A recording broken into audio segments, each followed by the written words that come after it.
Hey, history fans, welcome back.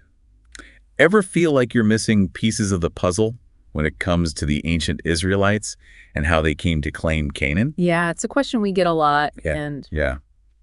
A listener wrote in wanting us to take a deep dive on this. it's fascinating stuff. It really is. And specifically, they're curious about the origins of that claim and how it connects to modern-day Palestinians. Right, so to really untangle all this, we're going to be looking at a whole bunch of sources, like what archaeology tells us, what the biblical texts say, and even some modern perspectives. I like it. It's like we're historical detectives. We are. And one of the first clues in this case is the size of the Promised Land. Like when you read about it in the Bible, it's huge.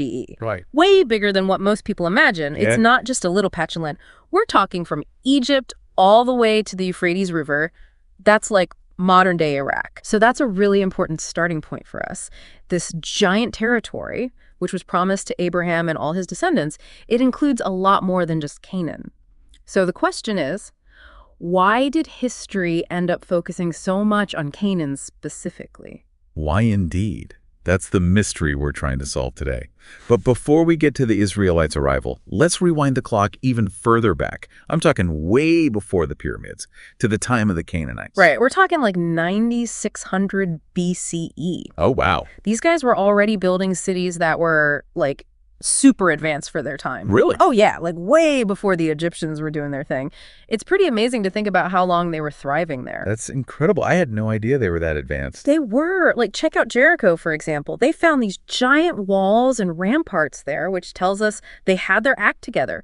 Very organized, very developed society. So Jericho was like a bustling city back then. Oh, yeah. But it wasn't the only one. They had a whole network of cities. And the Canaanites were really good at agriculture, too, using techniques that were, like, way ahead of their time. Irrigation, crop rotation, all that stuff. Real innovators. They were. And they were amazing traders, too. Their goods were all over the region. Plus, they had this rich culture and a whole pantheon of gods and goddesses, is a big part of how they saw the world. Right. That Canaanite belief system is super important because it really sets the scene for what happens next. The arrival of Abraham and the whole idea of the promised land. Exactly. So as the story goes in the book of Genesis, Abraham is like the OG. Yeah. He kicks off the whole story of the Israelites' claim to Canaan. And it's through him that God makes that covenant promising land, tons of descendants, and a blessing for all nations. Exactly. And like you said earlier, that land promise, it wasn't just some tiny territory. It was enormous, much bigger than just Canaan. But still, history seems to zero in on Canaan specifically. Right. And that really makes you wonder, why? Why Canaan when they were promised so much more? Such a good question. What could be the reason for that focus? Well, let's hold that thought for just a sec, because before we jump into motivations, we need to look at how the Israelites actually arrived in Canaan, at least according to the Bible, that is. Okay, let's do it. So in the book of Joshua, it sounds like a pretty straightforward conquest. The Israelites just sweep through, defeat everyone, and claim their divine inheritance, like it was meant to be. But is that the whole story? Well, that's where things get a little tricky and maybe a tad contradictory, because the book of Judges, which comes right after Joshua, tells a different story. Ah. Yeah, in Judges, it seems like the conquest was a bit messier. They didn't fully take over everything. There was still a lot of conflict going on. Oh, interesting. So it wasn't as clean cut as Joshua makes it sound. Right. And that really raises some questions, doesn't it? Definitely. Like, was the conquest really as easy as Joshua says? Or was it more complicated, like Judges suggests?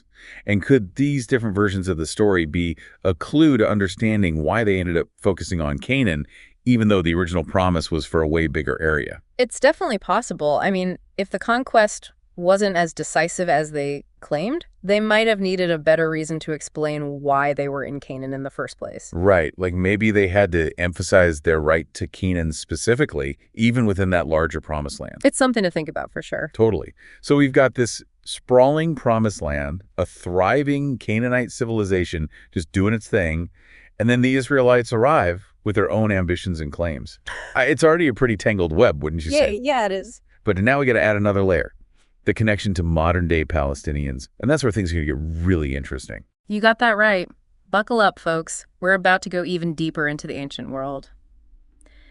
All right, so picking up where we left off, We've been digging into this whole promised land idea and why they ended up focusing on Canaan when the promise was for a much bigger area. Exactly. And we're starting to think that maybe the biblical account isn't like a perfectly objective historical record. Maybe there's some spin on it, you know? Right, like maybe some human agendas and interpretations got mixed in along the way. Exactly. Which leads us to a pretty important point. Who actually wrote these stories, and how did their situation affect what they wrote? Remember that the Hebrew Bible wasn't written all at once. It's like a collection of different writings that people put together over centuries. So there's room for like personal opinions, biases, even political stuff to sneak in, especially if they were writing during like chaotic times. Exactly. Imagine you've got a group of people trying to take control of some land. What's a better way to make it seem legit than to say, hey, God told us to be here? The classic God gave us this land argument. You got it. And that's where things could get a little, well, creative with the storytelling, shall we say. If you can make it sound like God's totally on board with you being there, it makes it a lot easier to justify what you're doing. I can see that. Yeah. But how does this whole human influence thing connect to the focus on Canaan specifically? Well, think about it. If the conquest wasn't as quick and easy as Joshua says, the Israelites might have needed a stronger reason to be in Canaan. So maybe they emphasized their claim to that particular spot, even though the original promise was for a way bigger chunk of land. So they kind of narrowed the story to fit their situation. It's definitely a possibility. The historical and political stuff going on when they were writing these texts, it suggests that maybe their own motives and ideas kind of shaped the narrative. Interesting. But we still haven't talked about the big theological question. If the promised land was really God's plan, why would he promise land that was already full of people, like people who had been there for ages with their own civilization and everything? Oh yeah, that's the question, isn't it? It's one that's been debated for centuries, and there's no simple answer that everyone agrees on. But let's look at some different ways people have interpreted this whole promised land idea. Yeah, let's unpack that a bit. What are some other ways to think about it? Well, some people say that the promised land isn't about a real place. Like maybe it's more of a metaphor, a spiritual destination, a state of being in harmony with God. Oh, so it's not a spot on the map, but like a state of mind, a spiritual journey. Exactly. This interpretation sees the whole story of the Israelites traveling to Canaan as a metaphor for the human search for meaning, you know. It's about struggling, overcoming challenges, and ultimately finding your place in the grand scheme of things. Okay, yeah, I get that. What other interpretations are there? Another one focuses on the idea of the covenant. Remember, God's promise to Abraham wasn't just about land. It was also about having lots of descendants and being a blessing to all nations. Right. Land, descendants, and a blessing to everyone. The three big promises. Exactly. And some scholars say that people have focused too much on the land part and forgotten about the other two. They think the real promise was for Abraham's descendants to share their blessings with everyone, spread goodness and wisdom, not conquer and kick people out. So instead of saying, this land is only ours, they were supposed to share whatever was special about them with the whole world. Yeah, that's the idea. This interpretation lines up with a lot of other religious teachings about universal love and compassion. It's more about being connected to everyone than dividing up the land. That's a really powerful message, especially when you think about what's going on between Israel and Palestine today. Totally. It makes you rethink the idea that one group has the right to the land and everyone else has to go. It suggests that we need to understand each other better, be kind to each other, and remember that we're all human. I like that. So we've got the metaphorical interpretation and the covenant interpretation. But hey, we can't forget about the other big religious texts that came out of this region. What about the New Testament and the Quran? What do they say about this whole promised land idea? Do they back up the idea that it was meant just for the Israelites, or do they offer a different take? That's where it gets even more interesting. Both of those texts actually challenge the traditional interpretation we often hear. They focus more on a universal message of love, compassion, and justice for everyone. So let's start with the New Testament. Does Jesus ever say that Canaan belongs only to the Israelites? Or does he have a different vision? Well, everything Jesus taught was about love, compassion, and breaking down walls between people. He never said that one group gets to own the land just because of some promise from God. So no, this land is ours and not yours kind of talk. Nope, not at all. His message was all about including everyone, not excluding people. He talked about loving your neighbor, even your enemies, and being kind to everyone, no matter who they are. So Jesus isn't exactly endorsing a land grab. What about the Quran? Does it say that the promised land belongs only to the Israelites? The Quran acknowledges that the Israelites were in the region historically, but it doesn't say that God gave them exclusive ownership. It emphasizes justice, compassion, and respect for all people, no matter their religion or ethnicity. So both the New Testament and the Quran are kind of pushing back against the idea that God gave Canaan to the Israelites and nobody else. They're saying something more universal and inclusive, something about being human together and living peacefully. Exactly. They're challenging the idea that God plays favorites and encouraging us to find common ground based on shared values and fairness for everyone. Okay, so where does this leave us? We've really dug into this promised land narrative, questioned the usual interpretation, and looked at other perspectives from different religious texts. It feels like we've taken the whole thing apart. But what do we do now? What do we build in its place? That's the tough part, right? We can't just erase history or pretend these stories don't matter. But we can look at them with a more critical and nuanced understanding. We can recognize that humans were involved in writing them, and that their historical and political situation probably played a role. We're not saying the Bible's wrong or anything, are we? Not at all. We're just saying that religious texts are complicated. They were written in specific times and places, and they might reflect the opinions and biases of the people who wrote them. It's about reading between the lines, considering different interpretations, and realizing that our understanding of these texts can change over time. So it's about looking deeper and grappling with the real meaning of these stories. Exactly. And when we do that with the Promised Land narrative, it opens up new ways of understanding the relationship between the Israelites, the Canaanites, and the land itself. So instead of seeing it as a winner-take-all situation, we can look for an interpretation that's more inclusive and harmonious, one that acknowledges the complexities of history and recognizes that we're all connected. Precisely. We can focus on the shared history, the common ancestry, and the possibility of everyone living together peacefully. We talked about how the Canaanites might be the ancestors of modern-day Palestinians. Does that change how we see the conflict that's happening there now? It definitely adds another layer of complexity to an already complex situation. It challenges the idea that this is just a fight between two totally separate groups who both think they own the land. It suggests a deeper, more intertwined history, one that's rooted in shared ancestry and a long and complicated relationship with this particular piece of land. Welcome back to the show. It's been quite a journey so far, hasn't it? It really has. We've been digging deep into this whole promised land idea. Right. Looking at the history of Canaan, how that connects to the Palestinians today. Yeah, and we've seen that the biblical account, while important, isn't necessarily the whole story. Exactly. There might be some human agendas and interpretations woven in there. For sure. And we also explored how other religious texts, like the New Testament and the Quran, offer a different perspective. Right. They focus more on that universal message of love, compassion, justice for everyone. Yeah, exactly. So where do we go from here? What does this all mean for us today, especially when we think about the situation in that region? Well, it definitely makes things more complicated than just a simple God gave us this land kind of narrative. Absolutely. There's so much nuance to consider. Yeah. And recognizing those nuances is really important, especially given the tension and conflict that's still going on there. Because the idea of the promised land has been used by some to justify claims of exclusive ownership, often at the expense of others. Exactly. And like we saw, the biblical narrative itself is more complex than that. The promised land that's described in Genesis was much larger than just Canaan. Plus, even the Bible gives different versions of how the conquest happened. Right. So it's not this clear-cut black and white story. And when you factor in the Canaanites' history there, maybe even as ancestors of the Palestinians today, it adds a whole other layer of complexity to who has a rightful claim to the land. You know, it's funny. Most people, when they think ancient civilizations, they think Egypt, right? Yeah. Pyramids, pharaohs, all that. But the Canaanites, they were building complex cities like Jericho, long before the pyramids were even a twinkle in some pharaoh's eye. It's true. Tel es Sultan, the modern name for Jericho, is considered one of the oldest continuously inhabited cities in the world. It's got to tell you something about how far back these people go. We're talking almost 10,000 years. And that's what I love about this material you sent. It really forces you to rethink what you thought you knew about ancient history. You know, most folks, they picture the Canaanites as this single group, mentioned in the Bible, but it was way more complicated than that. Yeah, it's like saying everyone in Europe is the same. You've got different countries, different cultures, different languages. And it was the same with the Canaanites.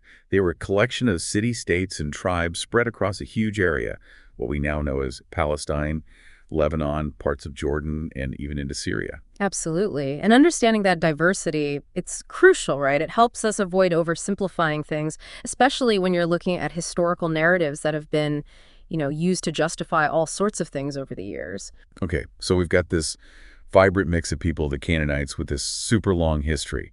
But one of the things you sent really dives into the biblical narrative.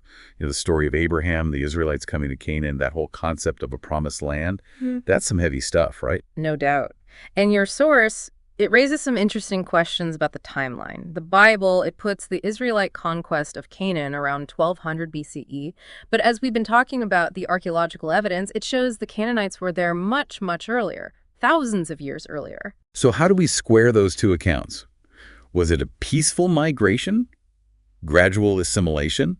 Or was it something more confrontational, like some interpretations suggest? Well, that's where things get a little tricky. The source material, it really digs into the possible biases and the historical context surrounding these biblical accounts. It encourages us to think critically, like who was writing these stories, when, what were their motivations? It's not about, dismissing these texts outright. It's about understanding them as products of their time, shaped by, politics, society, religious agendas. Which leads to another question. If a civilization lasts for 9,000 years, and the source makes that point about the Canaanites, it wouldn't just disappear, poof, overnight, right? There's got to be some kind of continuation, some legacy. You're exactly right. That kind of longevity suggests an echo through generations, and that's where the idea of the Canaanites as the forefathers of modern-day Palestinians becomes so fascinating. Okay, so explain that connection for me. What kind of evidence is there to support that idea? Well, more and more research is showing that the Canaanites' cultural heritage, it's woven into the very fabric of Palestinian traditions, customs, even language. There are threads of continuity that stretch back millennia, connecting the ancient past to the present. Like imagine a tapestry, right? Those ancient threads, they're still visible even after centuries of layering and weaving. Wow, that's a powerful image. Makes you realize history isn't just dates and events. It's about people, their stories, their cultures. Yeah. How those elements endure, even when there are attempts to, erase them or suppress them. Exactly. And when we acknowledge that connection, we're not erasing other narratives. Right. We're actually enriching our understanding of how complex the region truly is. Let's circle back to Jericho for a second. We talked about Tel el-Zon, that it's continuously inhabited, one of the oldest places in the world. What makes that so significant? What does it tell us about the Canaanites? Well, think about it. It's not just about how old the city is. It's about what's buried beneath the surface, layers upon layers of history. And what the archaeologists are finding at Tel el-Sultan, it gives us tangible evidence of a thriving Canaanite civilization. We're talking massive walls, burial practices, distinctive pottery, even signs of their religious beliefs. So we're not just talking about ideas here. We're talking about physical artifacts, things you can actually hold in your hand that go back thousands of years. What kind of stuff are they actually finding? Give me an example. Okay, well, take the shaft tombs they've uncovered. These weren't just empty graves. They were filled with personal items buried alongside the deceased. Imagine finding intricately crafted pottery, delicate jewelry, weapons even, all carefully placed with the dead. This tells us that the Canaanites believed in, equipping their loved ones for a journey to the afterlife. It's a window into their worldview, their beliefs about life and death. It's like you're holding a piece of their culture, their beliefs, their very existence in your hand. It brings history to life in a way that a textbook just never could. But then we have the biblical narrative, which, as we've discussed, presents a different perspective. And one of the sources you shared really tackles the theological implications of that narrative. Yeah, and this is where the conversation gets really interesting and challenging.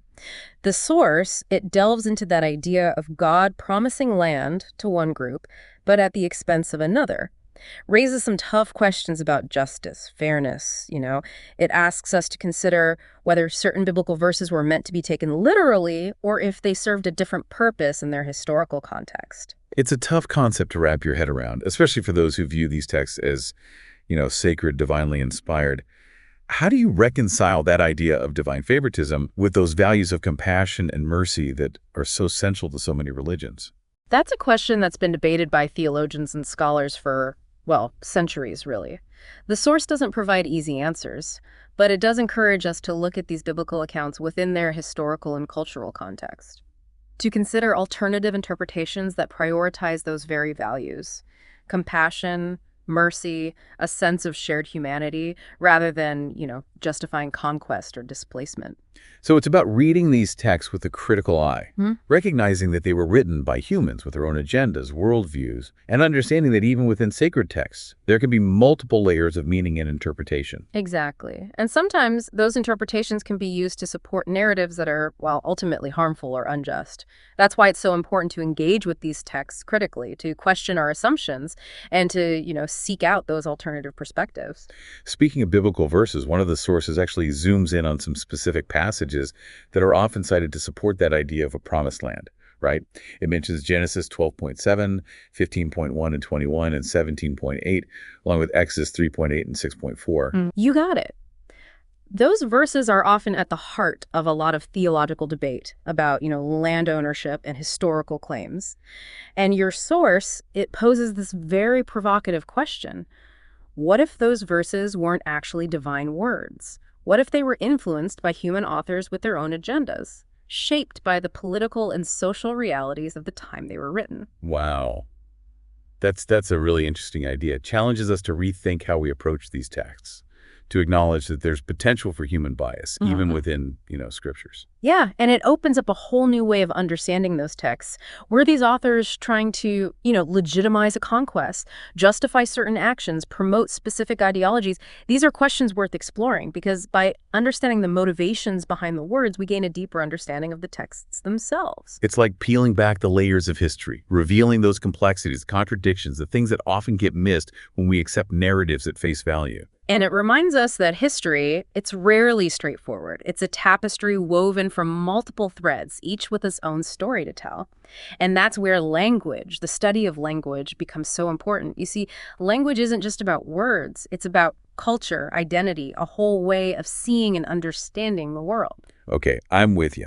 But how does language tie into this whole story of the Canaanites and their possible connection to the Palestinians? Well, your source material, it highlights this really fascinating linguistic link. It points out that the Canaanite language, which was part of the Semitic language family, it's considered a precursor to both Hebrew and Aramaic. Wait, hold on. Remind me. What's the Semitic language family again? I feel like I should know this, but... No worries. It's easy to forget these things. Basically, it's a group of languages that originated in the Middle East. It includes Arabic, Hebrew, Aramaic, and Canaanite.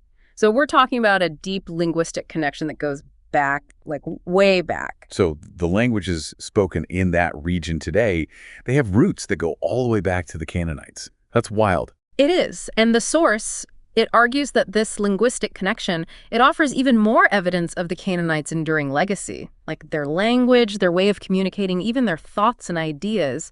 They've continued to influence the region long after their civilization, as we traditionally understand it, kind of declined. It's like these linguistic echoes, just reverberating through time, shaping the way people speak and think today. Makes you wonder about all those unseen connections that tie us to the past. Right. And get this, the source points out that modern-day Palestinian Arabic, it actually shares some really striking similarities with ancient Canaanite.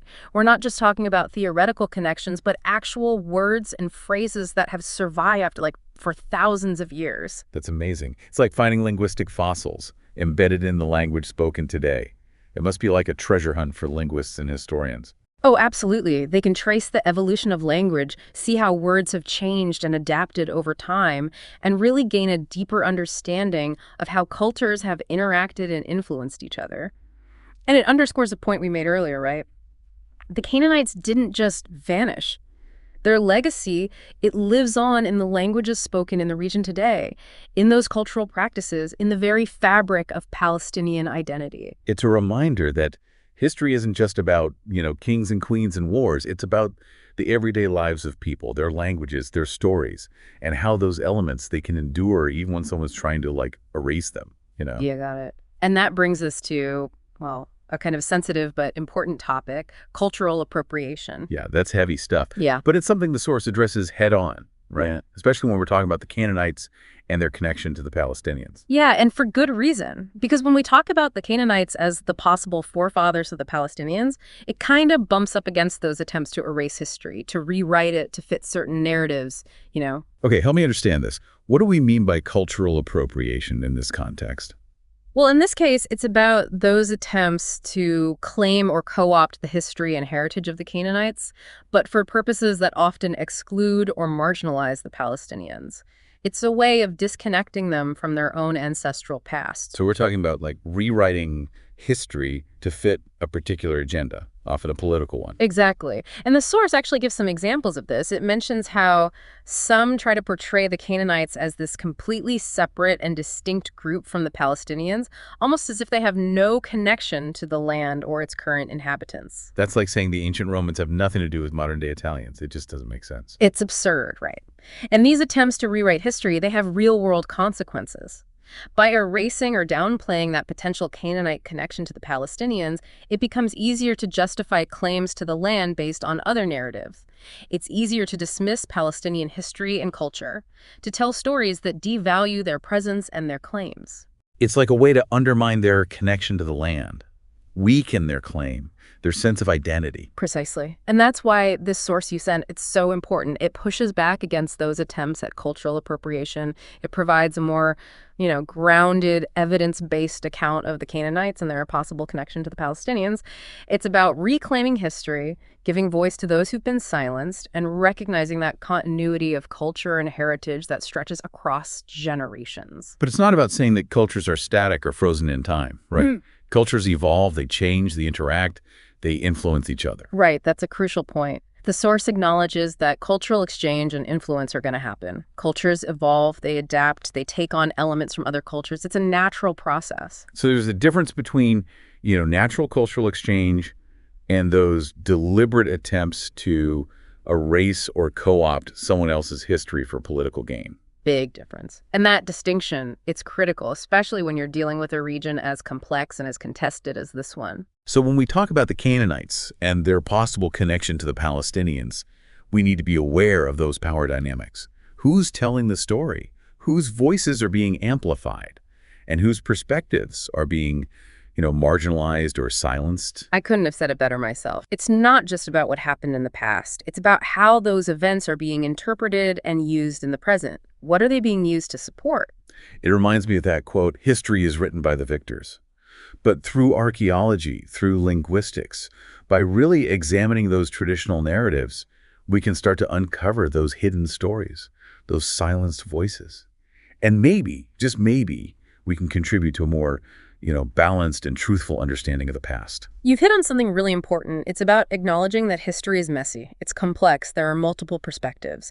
And those perspectives often reflect power dynamics, competing narratives. It's recognizing that history isn't just a bunch of facts and dates. It's a story. And that story is often told from a particular point of view.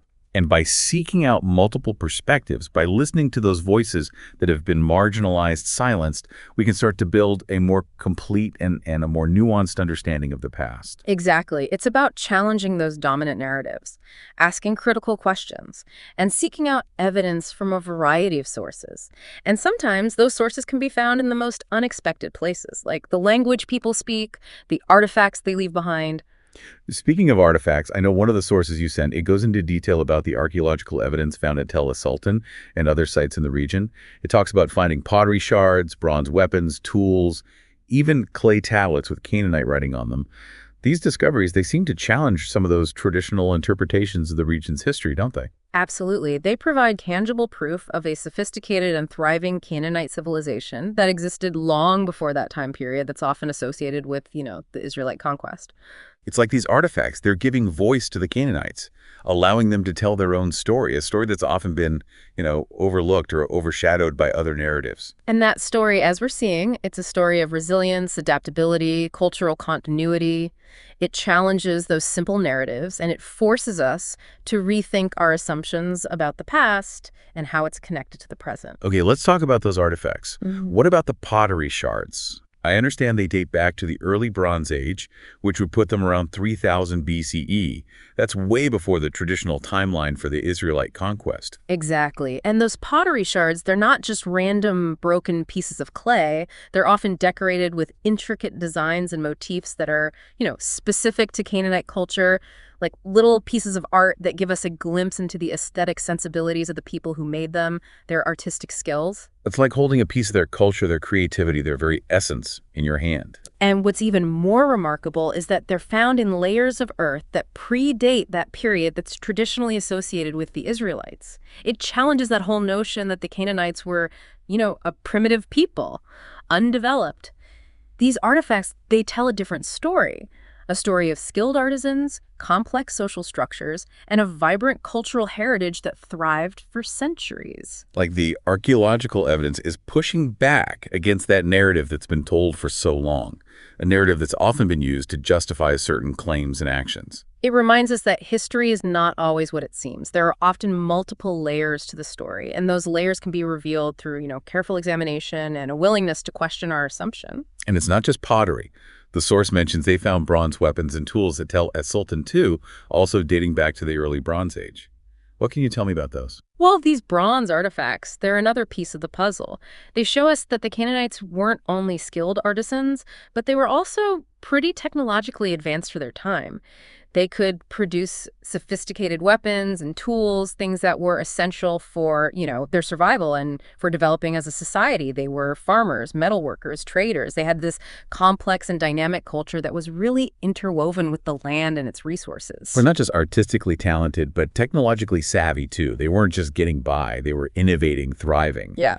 And yet their story, it's often been, pushed aside, marginalized. Right, and that's why these archaeological findings are so crucial. They give us that tangible evidence that challenges those dominant narratives and offers us a more, nuanced, complete understanding of the past. This is where my inner history nerd really gets excited.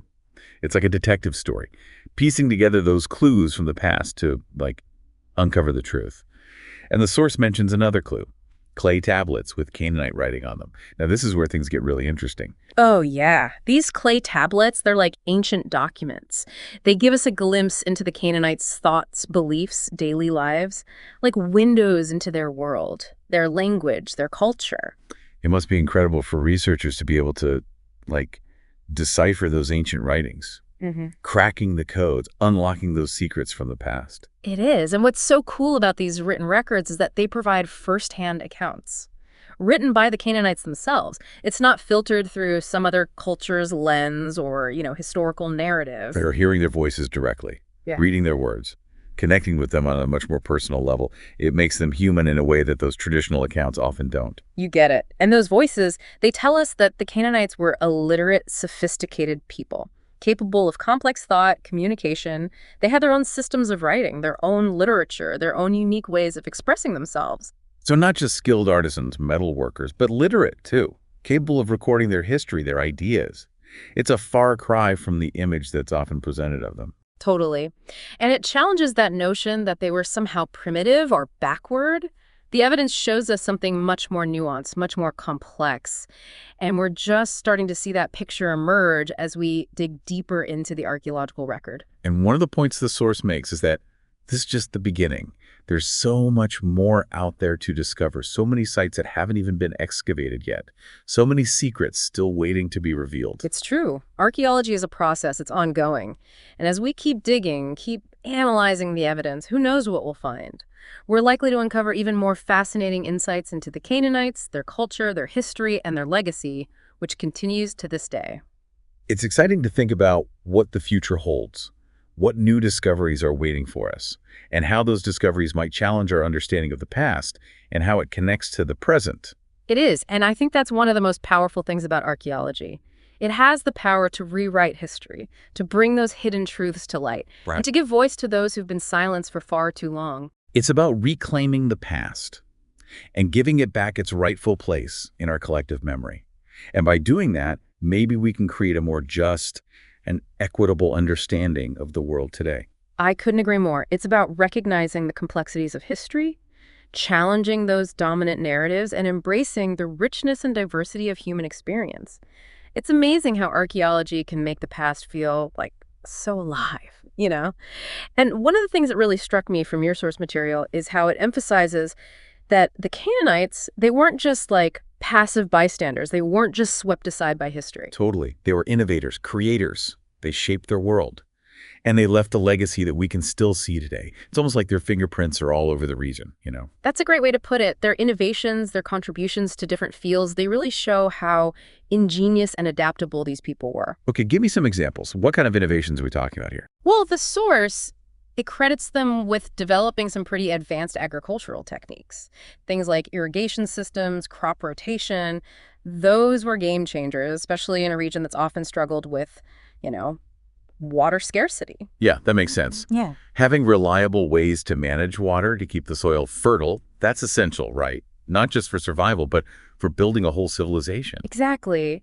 These agricultural innovations, they allowed the Canaanites to not just survive, but to flourish. They could produce extra food, a surplus, and that surplus, it helped their cities grow, their culture to thrive. It's like they were laying the foundation for the agricultural practices that would sustain that whole region for centuries to come. It's kind of mind-blowing to think about how those innovations might have spread, influenced other cultures. Yeah. How that knowledge, that ingenuity might have rippled outward and shaped the entire ancient world. It really is. And it wasn't just agriculture either. They were also skilled sailors, traders. They had this whole maritime culture that connected them to different parts of the ancient world. So they weren't isolated. They were actively trading, exchanging goods and ideas with other civilizations. Oh, yeah. Imagine these bustling port cities, alive with the sounds of trade, people from all over, Canaanite ships loaded with cedarwood, olive oil, precious metals, sailing all the way to Egypt, Mesopotamia.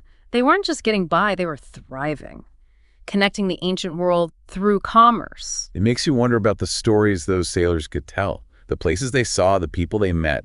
They were really at the crossroads of the ancient world. Absolutely. And through those interactions, they were exposed to all these new technologies, ideas, cultural influences.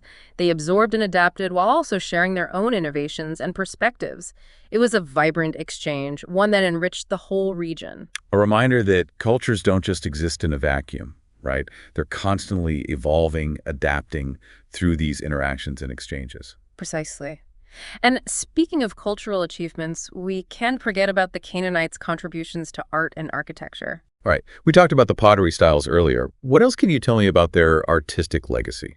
Their artistry, it took many forms. The source mentions their jewelry, intricately crafted, often made from precious metals and decorated with beautiful carvings and gemstones.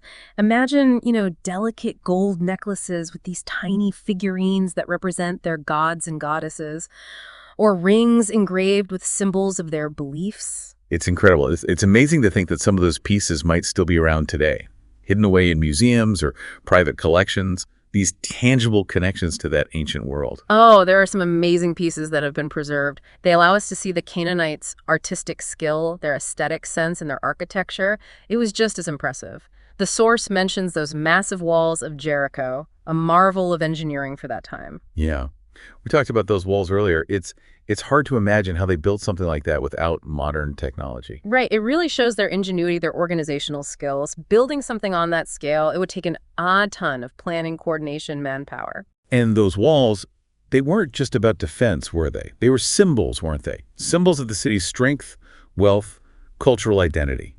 A statement of their presence, their influence. You got it. They were leaving their mark on the landscape, creating structures that would last, inspire awe for generations to come. The source also mentions how important it is to understand the Canaanites' religious beliefs, their practices. This is an area that's often misunderstood or even misrepresented. Yeah, you're right. The Canaanites, they were polytheistic, meaning they believed in multiple gods and goddesses. And each deity had specific roles, powers. They represented different aspects of nature, human experience, the cosmos.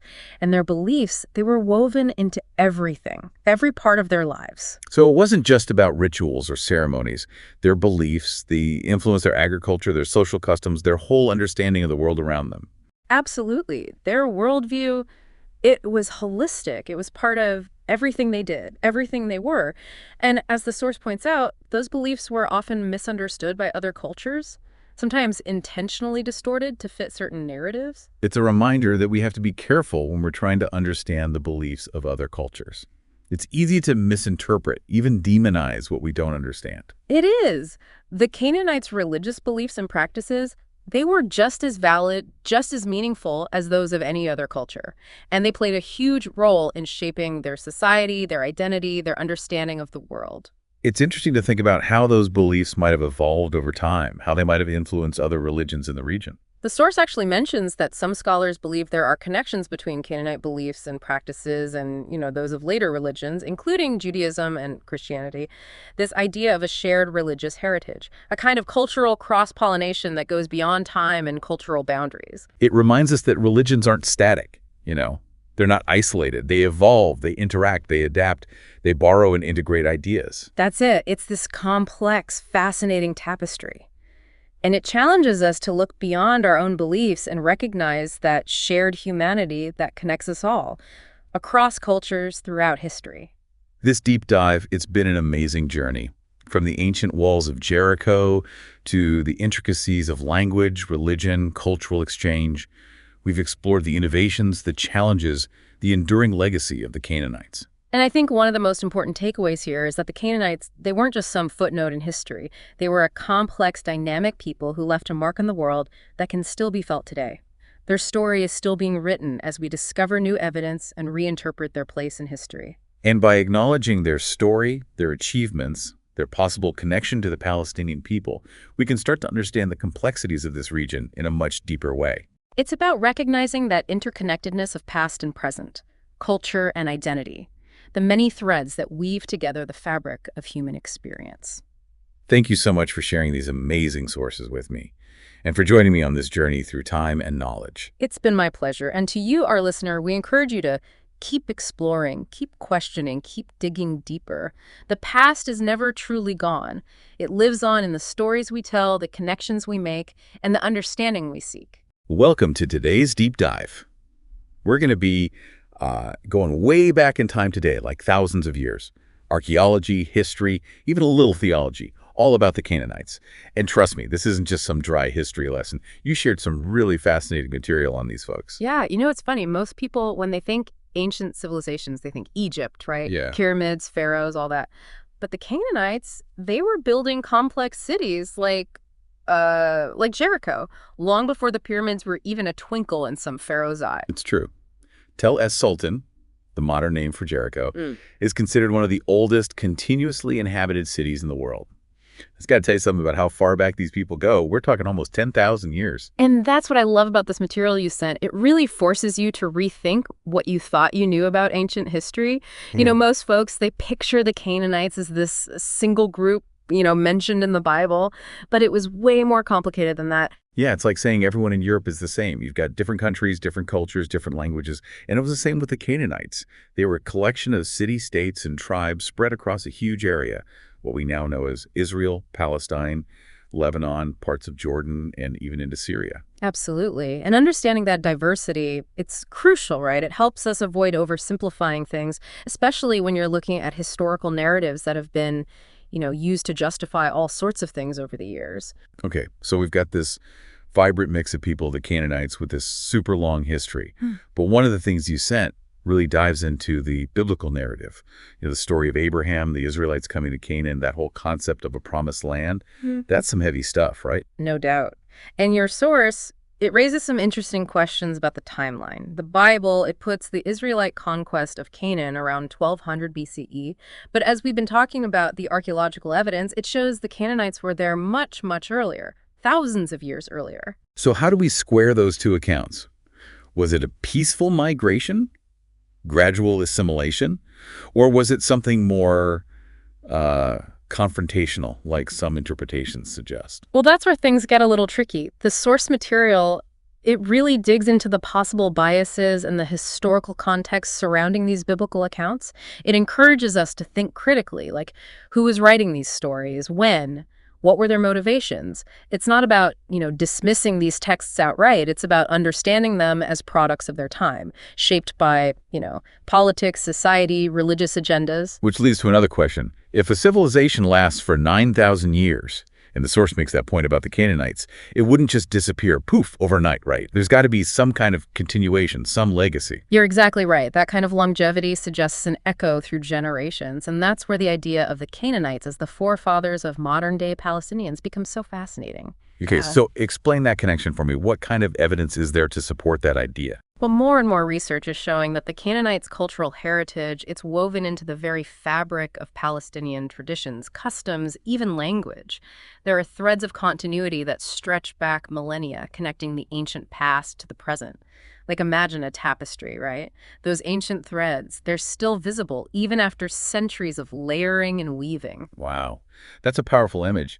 Makes you realize history isn't just dates and events. It's about people, their stories, their cultures. Yeah. How those elements endure, even when there are attempts to, erase them or suppress them. Exactly. And when we acknowledge that connection, we're not erasing other narratives. Right. We're actually enriching our understanding of how complex the region truly is.